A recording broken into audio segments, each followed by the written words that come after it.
देखो बच्चों, हम लोग एक और क्वेश्चन करते हैं। y equal to x divide by x square plus one. काफी इंपॉर्टेंट क्वेश्चन है। देखो, जितने क्वेश्चन मैं आपको कराता हूँ उनमें से बहुत सारे क्वेश्चंस ऐसे होते हैं जो पुराने आईआईटी के आए हुए होते हैं, और ये क्वेश्चंस हमेशा हमको फायदा करेंगे। ध्यान देना, पुराने आईआईटी के आए हुए क्वेश्चन जितना हम करेंगे उतना ही हम सीखेंगे, क्योंकि जो मैथ्स का लेवल आगे बढ़ा है ये उन्हीं क्वेश्चंस को देख देख के आगे बढ़ा है। ध्यान दीजिए सब बच्चे। तो पुराने आईआईटी के आए हुए क्वेश्चंस हमारे लिए बहुत इंपॉर्टेंट है।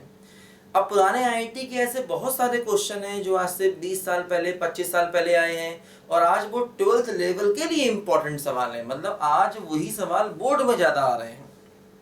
मतलब आज से 25-30 साल पहले जो आईआईटी ने पूछे क्वेश्चंस, अब समझ लीजिए वो बोर्ड 12th बोर्ड एग्जाम के लिए बड़े इंपॉर्टेंट है वो। और अब जो पिछले 10 सालों में आईआईटी पूछ रहा है वो सब आईआईटी में दोबारा दोबारा आ रहे हैं। जैसे आईआईटी का जो मेंस का पेपर होता है वो, उसमें से बहुत सारे क्वेश्चन पुराने आईआईटी के आए हुए ही होते हैं। थोड़े डायरेक्ट होते हैं, थोड़ा उनको चेंज करके बना दिए गए होते हैं। देखो ध्यान दो सब बच्चे, सही ये क्वेश्चन है, ये भी देखो पुराना आईआईटी का आया हुआ क्वेश्चन है। इसका हमें रेंज निकालना, बहुत अच्छा क्वेश्चन है। देखो ध्यान दो, इसका हमें रेंज चाहिए।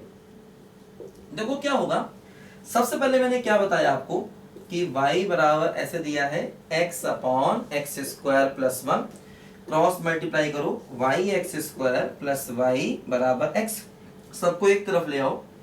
y x square minus x plus y equal to 0, सबको एक तरफ ले आओ। अब देखो इसमें एक्स स्क्वायर भी है x भी है, क्वाड्रेटिक है।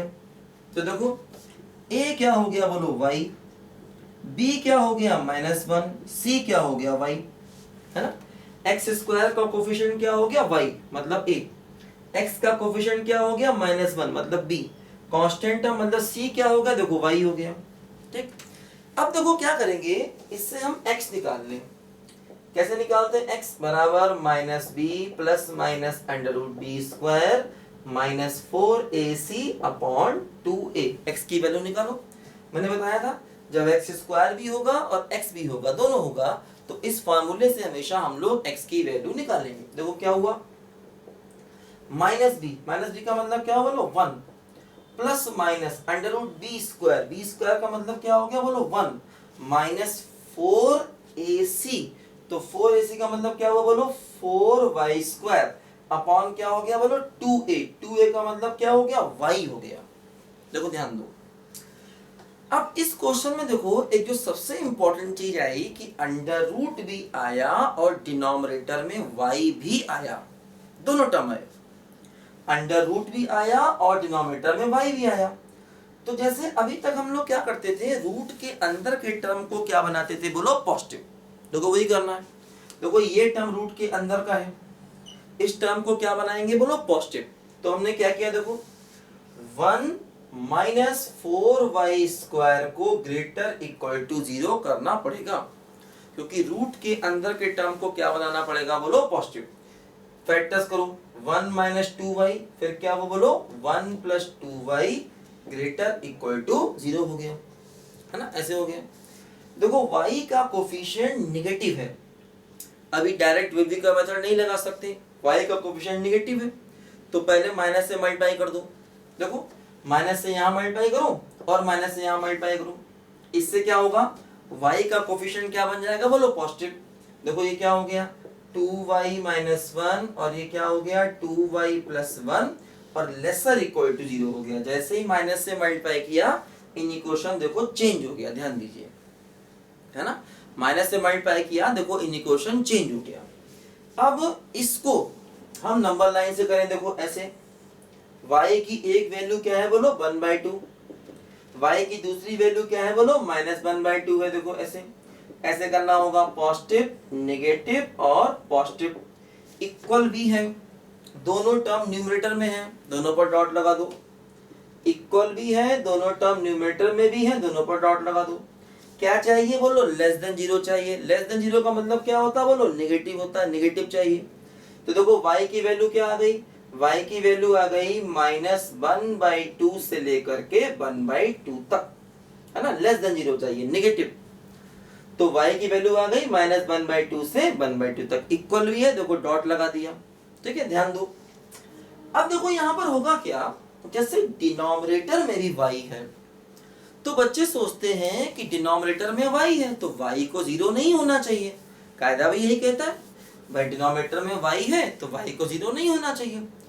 तो जैसे क्या होता है देखो, अब यहाँ पर जो डिनोमिनेटर का y आता है उसको चेक करना पड़ता है। मतलब जैसे मान लो हमने y की वैल्यू यहाँ से यहाँ तक लिखी, अब बच्चे कहते हैं कि सर y 0 नहीं होना चाहिए क्योंकि y डिनोमिनेटर में है, तो मतलब 0 को इसमें से हमें निकालना चाहिए।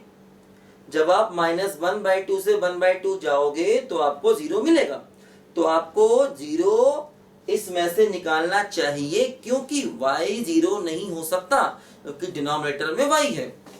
लेकिन ऐसे केस में हमें थोड़ा ध्यान से काम करना पड़ता। तो कैसे एक्चुअली है क्या, हमें लग रहा है कि y 0 नहीं होगा, हम ओरिजिनल क्वेश्चन पे जाए गए। अब देखो यहाँ पर चक्कर क्या है, अगर x को 0 ले ले तो y 0 हो जाएगा, अगर हम x को 0 रख दें तो y क्या हो जाएगा, बोलो 0 हो जाएगा, है ना। अगर हम x को 0 ले लें तो y क्या हो जाएगा, 0। लेकिन ये आपसे कह रहा है कि y 0 नहीं होना चाहिए, तो हम इसकी बात नहीं मानेंगे, हम इसकी बात मानेंगे जो हमारा ओरिजिनल क्वेश्चन है। ध्यान दीजिए, तो ऐसे सवालों में अगर कभी डिनोमिनेटर में y आए और आपको लगे कि ये टर्म 0 नहीं होना चाहिए, तो उसके साथ साथ जरा ओरिजिनल क्वेश्चन को देख लेना चाहिए। ये कहता है कि y 0 नहीं होगा, लेकिन ये कहता है कि y 0 होगा। ध्यान दीजिए, ये कहता है अगर आप x को 0 रख देंगे तो y क्या हो जाएगा, 0। इसका मतलब y 0 होना चाहिए। दैट मीन्स ये जो हमने आंसर लिखा है -1/2 से 1/2, ये बिल्कुल सही आंसर है। इसमें से 0 को निकालेंगे नहीं, क्योंकि इसको देख के लगता है कि 0 को निकाल देना चाहिए क्योंकि y 0 हो रहा है। लेकिन ओरिजिनल क्वेश्चन के पास जब हम गए तो उसने कहा कि नहीं, y 0 हो सकता है। इसका मतलब 0 को निकालेंगे नहीं, जो आंसर यहाँ से आया है वही आंसर हमारा बिल्कुल सही आंसर है। तो ध्यान देना ऐसे क्वेश्चन में कि यहाँ पर डिनोमिनेटर को थोड़ा ओरिजिनल क्वेश्चन से चेक कर लेना चाहिए कि y की वो वैल्यू ओरिजिनल क्वेश्चन को मिल रही है या नहीं मिल रही। तो यहाँ पर देखो y की वैल्यू ओरिजिनल क्वेश्चन से मिल रही है, तो y 0 हो सकता है। मतलब जो आंसर हमने यहाँ पर लिखा है वो बिल्कुल सही आंसर है। ठीक बात है, नोट करो सब बच्चे ध्यान से इसको। अभी मैं आपको ऐसे और भी कई क्वेश्चन कराता हूँ। देखो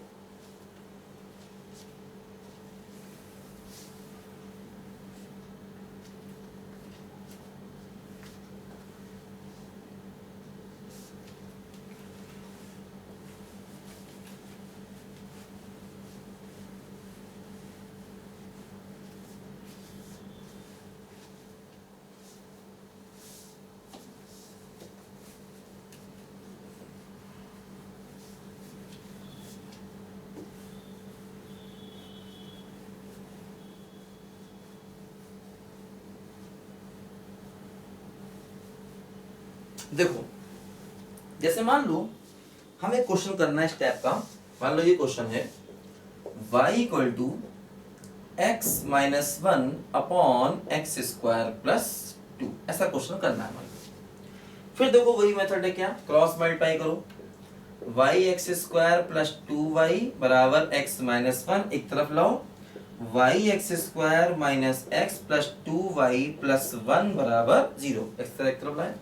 क्या हुआ देखो, है ना, टॉस मल्टीप्लाई किया पहले हमने, एक तरफ ले आए। देखो a क्या हो गया बोलो y, b क्या हो गया बोलो -1, c क्या हो गया बोलो 2y प्लस 1। a क्या है, एक्स स्क्वायर का कोफिशिएंट, b क्या है बोलो x का कोफिशिएंट, c है ये। तो देखो x की वैल्यू क्या हो गई -b, है ना, plus minus under root b square minus 4ac, है ना, अपॉन 2a। ठीक है, एक्स स्क्वायर भी है एक्स भी है, क्वाड्रेटिक का फॉर्मूला लगाएंगे। एक्स की वैल्यू क्या हुई बोलो -b plus under root b square minus 4ac upon 2a। अब देखो क्या होगा, रूट के अंदर के नंबर को पॉजिटिव करेंगे। देखो क्या हुआ 1 माइनस 4y और क्या हो बोलो 2y plus 1 greater equal to 0। Root के अंदर के नंबर को हम लोग करेंगे पॉजिटिव।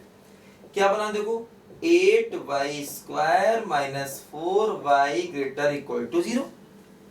अब देखो ध्यान दो y स्क्वायर का कोफिशिएंट माइनस से मल्टीप्लाई कर दो तो 8y स्क्वायर प्लस का 4y minus 1 laser equal to 0 है ना, माइनस से पूरे को मल्टीप्लाई कर दिया, ऐसे हो गया। अब देखो यहां पर फिर लगाना पड़ेगा वेदिकर मेथड। तो देखो y की वैल्यू क्या हो गई minus b plus minus under root b square minus 4ac, तो क्या हो गया 32 अपॉन 2a कितना हो गया बोलो 16।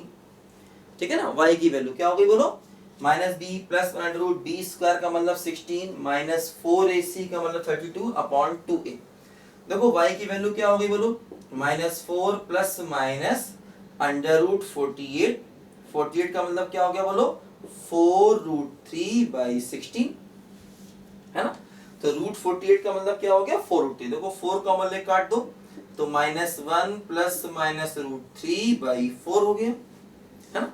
अब देखो दो पॉइंट्स आ गए, एक पॉइंट क्या है बोलो माइनस 1 माइनस रूट 3 बाई 4, दूसरा क्या है बोलो माइनस 1 प्लस रूट 3 बाई 4, ऐसे हो गया minus 1 minus root 3 by 4 minus 1 plus root 3 by 4। Y की देखो दो वैल्यूज आ गई। अब फिर वही करना पड़ेगा पॉजिटिव निगेटिव और पॉजिटिव इक्वल है, डॉट लगाना पड़ेगा। फिर देखो यहाँ पर तो अब देखो हमें क्या चाहिए, इसको निगेटिव करना पड़ेगा। स्टार्टिंग में ये पॉजिटिव था लेकिन जब हमने माइनस 1 से देखो इसको मल्टीप्लाई किया, माइनस 1 से देखो दोनों तरफ मल्टीप्लाई किया तो ये हो गया प्लस ये माइनस, इन इक्वेशन चेंज हो गया है ना।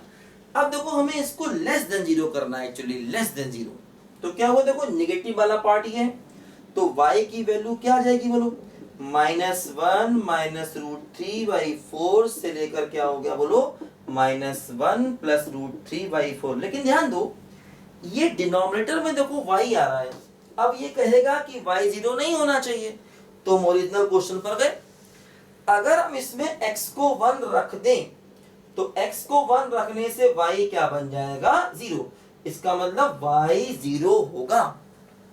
अगर हम x को 1 रख दें तो y क्या बन जाएगा 0, इसका मतलब y 0 होगा।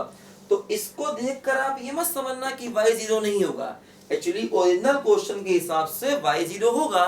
तो ये आंसर हमारा बिल्कुल सही आंसर है और इसमें y की वैल्यू 0 इंक्लूडेड है ना। इसको देखकर लगता है कि y 0 नहीं होना चाहिए लेकिन इसको देखकर लगता है कि y 0 होगा, कोई दिक्कत वाली बात नहीं है। तो ये हमारे क्वेश्चन का बिल्कुल सही आंसर है।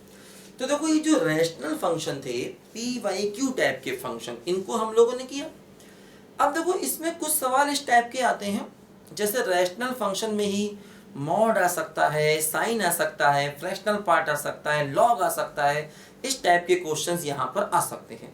तो अगर ये क्वेश्चन आए तो कैसे करेंगे उनको भी हम लोग समझें, क्योंकि रेंज निकालना जो है ये अपने आप में एक मैथ्स का बहुत बड़ा क्वेश्चन होता है, ध्यान दीजिए। तो इसको हम धीरे धीरे करके सीख रहे हैं और ये सब बेसिक चीजें हैं। मतलब हमें मैथ्स पढ़ने से पहले ये पूरा का पूरा फंक्शंस आना चाहिए, चाहे हम 11 के स्टूडेंट हो चाहे हम 12 के स्टूडेंट हो। अगर हमें ये पूरा फंक्शन आता है तो मैथ्स में हमें जरा भी दिक्कत नहीं होगी। पूरे मैथ्स का सिलेबस हम खुद उठाकर पढ़ सकते हैं, क्योंकि बेसिक में क्या होता है हर टॉपिक के बेसिक आ जाते हैं यहाँ पर, और ये वो चीजें हैं जिनका यूज हो जाता है हर जगह पर। ठीक है, देखो ध्यान दीजिए, सब बच्चे लिखो ध्यान से इसको जरा।